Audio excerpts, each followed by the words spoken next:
Chapter 8. We are shifting away to some more algebra-focused stuff here in these last couple chapters, chapters 8 and 9.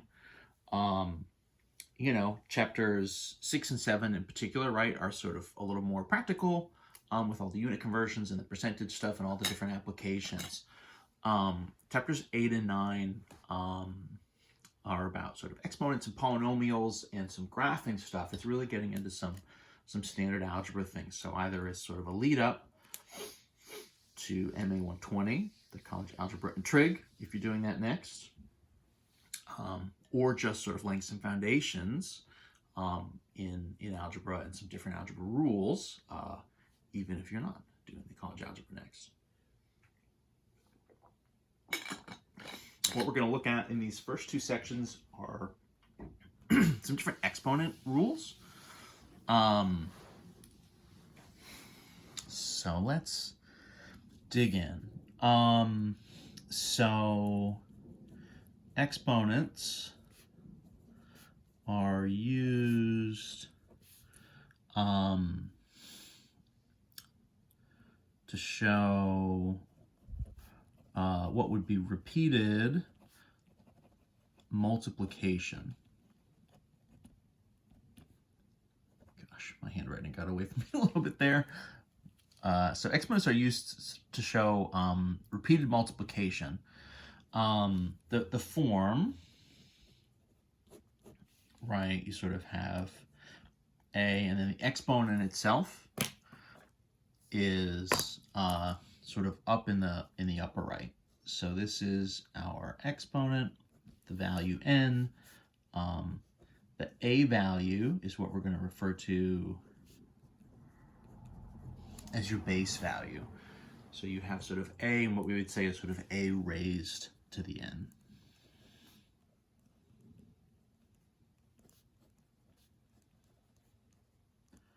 Or we would say nth power.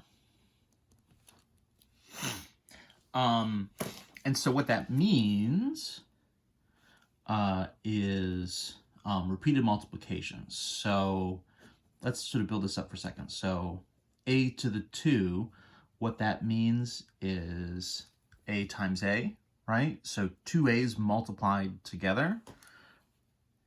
A to the 3, what we would call a cubed, would be a times a, right? 3 a's. A to the 4, a times a times a times a, right? 4 a's, kind of dot, dot, dot, up to sort of generically a to the n, right? The idea is you'd have just however many a's. So if this is a 10, it's 10 a's. If it's 100, it's 100 a's, right? So that's kind of n many times. So that's the sort of basic mechanics of it. Let's look at this like for a couple numbers, just to like get a sense of things, right? One thing we need to watch here is these actually get surprisingly big, surprisingly fast. If you could almost think of this, I sometimes think of it on a sliding scale, right? You have addition, which obviously sort of in general makes numbers get bigger. Repeated addition is multiplication, right? If I have, 5 plus 5 plus 5, that's 3 5s is really 3 times 5 is 15. That's the whole idea with multiplication. So things get sort of bigger faster than if we're just adding them. And then exponents sort of take that same idea and then apply it to multiplication. So now multiplication is what we're repeating. And so what happens here, right? So say you have 4 raised to the 3, right? So 4 is your base value. And you're going to multiply 3 times. So what happens here is you say, okay, so 4 times 4, right, would be 16. And then you're going to multiply again. 16 times 4, right, would get us up to 64. Right, versus in theory, 4 times 3 is only 12, right? So it's 4 times 4 times 4. So it's 3 multiplications, not just multiplying by 3. And what you're multiplying itself is just that base number. A couple more, I mean, I don't know, we just do some random ones, right? A lot of squared values, which is values raised to the 2, right? So 6 to the 2, 6 times 6, of course, is 36. Something raised to the 2 was sort of referred to as being squared. That kind of comes from, if you think of literally a square, right? You sort of have length times width, but because in a square both of the side lengths are the same, right? If you're finding the area, length times width would just be sort of side times side, right? Is that value squared? Similarly, cubed, right? A cube would be 3-dimensional where all the sides have the same length. So your volume there would be, you know, side length times side length times side length. You'd get these kind of things. Anyway, what can we do? We can, you know, put a little bit of a higher power on, but we need to sort of watch our, you know, maybe watch the base value a little bit. You know, 3 to the 4. At least in as much as like doing these by hand, right? You know, if I've got this, what I would do is maybe, so 3 times 3 is 9. You know, this is 9, so then that's really 9 times 9 would get me to 81. Right, again, 3 times 4 by itself was just 12, so now 3 raised to the 4 is 81. Interesting, too, because, you know, flipped from what we had here, where 4 is the base, we're getting sort of a bigger value there. Right, so this sort of stuff gets very big very fast. You know, if we really wanted to get a higher power than that, we're going to have to just use a pretty small base number. Again, you know, unless we're just throwing this stuff into a calculator, but that's kind of boring. That's not really the idea. You know, if I want to get up to a 6th power or something, maybe we'll use 2 as the base. So 2 times 2 is 4. And then again, 4, and then again. So that's actually 3 4s. Oh, which, lo and behold, we have already, right? 4 times 4 times 4. That was sort of not on purpose, but we know that that's going to be 64 from the problem we did above. A couple basic things, right? If you raised something just to the 1, you can use a lot of different numbers as powers, right? So something like 10 to the 1 just is 10. Anything to the 1 is 10, right? 21 to the 1 is 21, right? So anything to the 1 just is itself. It's essentially like an identity. You know, you're saying I'm multiplying 10 by itself 1 times. So okay, that just means 10 then, I guess, right? 1 10, and then that's that. Yeah, that's that.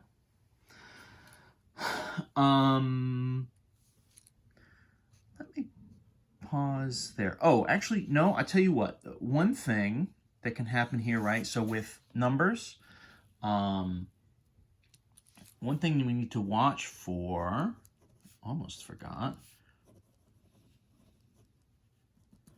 is negative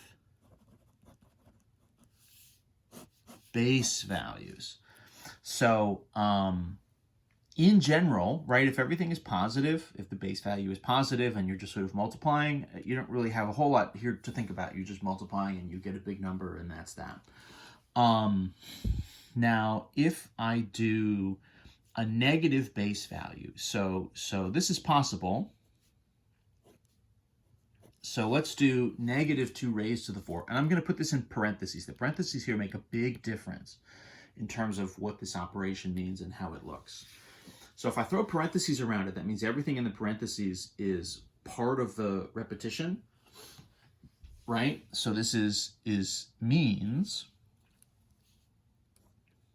negative 2 times another negative 2 times another negative 2 times another negative 2, right? So I'm repeating the multiplication here, not just the 2, but also the negatives. So what happens is every 2 of these, right? Every 2 of these when I multiply will be a double negative, would actually get me like a positive 4, right? Negative times negative, and then of course that would be positive 4. I don't need the positives here. I'm just sort of writing them in to emphasize what's happening. And so because there are 4 of these negatives, every 2 of them sort of cancels each other out and makes a positive. So this ends up as positive 4 times positive 4 is a positive 16. So the idea there is if you're repeating your negatives, right, negative times negative times negative times negative, 4 negatives in a row, right, an even number will cancel the negatives out and we'll just get a positive version of the answer. Now, if I do, right, -2 and I cube it instead, right, so what happens if I've got 3 of them? Well, in that case, right, -2 times -2 times -2, now I've got 3 negatives, so 2 of them would get me a positive 4, but then that's still going to be times this sort of 1 left over, -2. So what happens there is, and you can sort of imagine what's going on, is as the powers go up, right, 3, 4, 5, 6, 7, 8, 9, every time there's an even power, they're going to sort of cancel the negatives, and when there's an odd power, you're going to have, right, many of them cancel, but you'll always have this sort of 1 left over. So the first 2 here cancel to positive 4, but then there's 1 negative left over, and so my final answer here is a -8. So if you did -2 in parentheses and you raised it to different powers, 2, 3, 4, 5, 6, 7, 8, 9, the numbers will go up, right? 2, 4, 8, 16, 32, 64, 128, right, will be the powers of 2. But what will happen is your positive and negative signs will actually end up flipping back and forth depending on if your exponent was even or odd. So the evens will end up as positives here, the odds will end up as negatives. Now, you might say, okay, that kind of makes sense. You have this sort of back and forth.